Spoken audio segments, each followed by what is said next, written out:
Sakit tekak dan sesema tak sembuh-sembuh, sini ada 5 cara untuk melegakan sakit tekak dan sesema. Hai semua, saya Uba Amoy Pharmacist. Majoriti sesema dan sakit tekak disebabkan oleh virus bukan bakteria. Jadi sebab itulah antibiotik tak berkesan.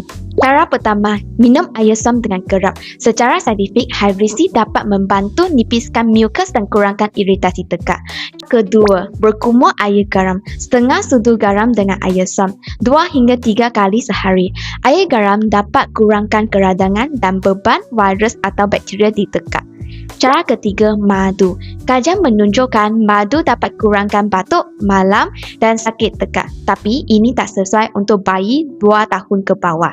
Cara keempat, lozenges atau spray tekak.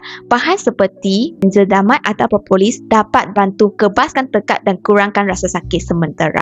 Cara kelima, rehat dan tidur secukupnya.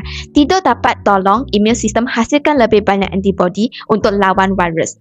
Bila kita kena jumpa doktor, demam tinggi lebih 3 hari, sakit tekak dengan sangat teruk, susah telan atau bernafas, kahak hijau pekat berpanjangan. Kesimpulannya, sesema tak ada ubat cepat sembuh, tapi rawatan yang betul boleh cepatkan pemulihan dan kurang simptom. Save video ini sebelum beli ubat salah lagi.